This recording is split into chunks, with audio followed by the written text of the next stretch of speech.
Let me tell you something interesting. Have you ever wondered what makes robots different from humans? Is it because they are stronger than us? Or maybe because they can remember everything we ask them? Actually, I think it's something much simpler. The real difference is that robots do exactly what we tell them to do. They never ask why. They never feel lazy. We give them a command, and they act immediately. Command, action, result. It's that simple. But we humans are not like that at all. Sometimes we wake up in the morning and think, I don't want to do anything today. We know what we need to do. We have work to finish.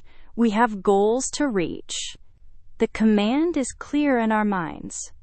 But something inside us fights against it. We feel resistance. Isn't that strange? Wouldn't life be easier if we could just do everything like robots? Well, there's a good reason why we are different. And if we want to understand how to motivate ourselves, we need to learn about this difference. Unlike robots, we don't work with a simple chain of command, action, and result. We work with something called a motivation loop. It goes like this: action, reward, motivation. First, we do something. Then, we get a reward for doing it. This reward gives us motivation to do the same thing again. Let me give you an example. Think about studying for a test. You don't feel like studying. Your mind wants to do something else, maybe watch TV or play games, but you force yourself to sit down and study. You work hard for hours.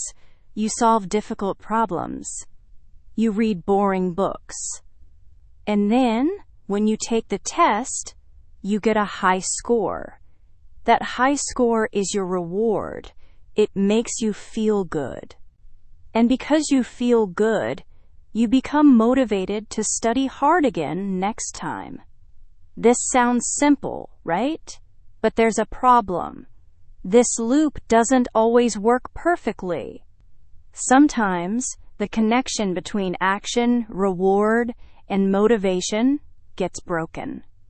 And when this happens, we lose our motivation completely. Here's the biggest mistake most people make. They wait for motivation before they take action. They think, I don't feel motivated right now. Let me watch a movie first. Then I'll feel better and I can start working. But this is backwards thinking. Action comes first, not motivation. We get motivated because we do something and get rewarded for it. Some people find that listening to music helps them start. The music gets them in the right mood, and then work begins to flow. For other people, music is distracting.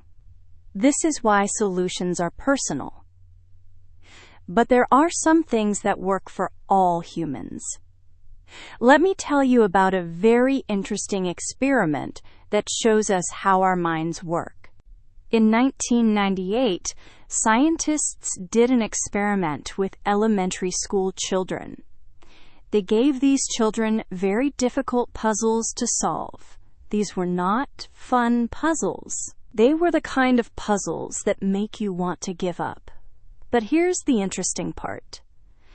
After the children solved these puzzles, all of them got very high grades. However, the scientists gave different explanations for why they got high grades. They told one group of children, you got high grades because you are very smart and talented. They told the other group, you got high grades because you work very hard. Then something fascinating happened. The scientists asked both groups to solve puzzles again. But this time, there were easy puzzles and difficult puzzles mixed together. The children could choose which ones they wanted to solve. Can you guess what happened? Think about it carefully. If you have trouble getting motivated, This information could be very valuable for you. The children who were told they were smart and talented chose the easier puzzles. And when asked if they enjoyed solving them, they said, "Not really." So they both chose easier challenges and enjoyed them less. On the other hand, the children who were told they were hard-working chose the difficult puzzles, and they were much happier when they finished them. What does this tell us? Should we just keep telling ourselves that we are hardworking? Well, the real lesson is about something called locus of control. Locus of control is simply our belief about how much control we have over things that happen in our lives. The children who were told they were smart and talented represent external locus of control. They believed that being smart and talented was not something they could control. It was something they were born with. So if their success depended on these natural gifts, why should they work hard? At least, that's what they thought. The children who were told they were, quote, hard-working represent internal locus of control. Being hard-working is something they could control. It was their choice. Their success was completely the result of their own efforts. And this is where the motivation loop becomes important. To connect reward with motivation, we need to see our rewards as the result of our hard work. When we connect our rewards to our efforts, we become motivated to work hard again. We want to get that reward again. The key is to start the chain somewhere and never break it. Let me give you another example to make this clearer. Imagine someone who sells things door to door. What kind of person would be best for this job? Let's think together. You start your first day. You are excited. You knock on doors, but one after another, people close their doors in your face. Nobody wants to buy anything. Some people don't even listen to you. At the end of the day, your boss asks, "Why do you think you didn't sell anything today?" People with external locus of control tend to say things like, "The weather was bad," or "People were in a bad mood today," or "Nobody has money to buy anything." They blame external factors for their failure to make sales. This makes them less motivated. The next day, they start work with even less motivation. If the whole world is against you, why try hard? And because of this thinking, they usually fail in the end. Of course, there are some factors in life that are really outside our control and really affect our success. But success is also a matter of perception. Even though we all experience the same events, we can interpret them in different ways. This shows us that we can actually take control of the situation. So one of the best things you can do to motivate yourself is to keep your eyes open about this. My biggest advice is this: even if you think the reason for something is an external factor, try to convince yourself otherwise. But don't blame yourself harshly. Think of this as training to motivate yourself for success. Now let's talk about what happens after we take action and get our reward. I asked a question at the beginning. Why are we like this? Wouldn't it be better if we could work constantly like robots? Actually, there's a good reason for this behavior. Our ancestors needed to conserve energy. In nature, this was very important for survival. You couldn't waste your energy on everything, because if you got sick when you were tired, it could mean the end of your life. This is something we can't easily remove from our nature. And the main responsible party is dopamine. Dopamine is simply the molecule in our brain that makes us feel rewards. So it's important for us to understand when we release dopamine and when it increases or decreases. But there's a lot of confusion about this topic. For example, doctors give dopamine medications to patients with diseases like Parkinson's. Something very interesting is noticed in patients who take these medications. Can you guess what it is? It's a bit difficult, so let me tell you. Gambling addiction. These people develop gambling addiction, even though they have never gambled in their lives and never had such an addiction before taking dopamine medications. This happens because gambling machines are designed to target your dopamine production completely. They give you rewards quickly through small games and always promise more. Action.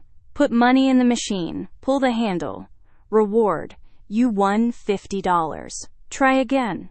Plus all the lights and sounds. You literally get hypnotized. When you get the reward, motivation comes, and you take action again. The wheel keeps turning. That's why it's important to understand dopamine's role in our lives. But there's no clean recipe for how to motivate yourself. Because everyone is special, everyone is unique. So it's important for us to understand dopamine's mechanism to create our own solutions. For example, how often should you reward yourself while working? This is a question that exists. I'm sure if you have motivation problems, you've tried working for a certain period and then rewarding yourself. But do you know how well it worked? If you constantly think about the reward at the end of your work, things might not go as you want. At this point, motivation is divided into two types, just like locus of control: intrinsic motivation and extrinsic motivation. In intrinsic motivation, you are motivated to do something because doing that action already gives you pleasure by itself. For example, the simplest one is playing games, right? You already enjoy doing this action, so the action itself is a source of intrinsic motivation. In extrinsic motivation, you motivate yourself to do an action to get a reward at the end. For example, the reason you wake up at 5 a.m. and do training for years might be to win an Olympic medal in the end. So you might think, why don't I try to have both? Wouldn't that be even better? But it doesn't work that way. In fact, having both can even create the opposite effect.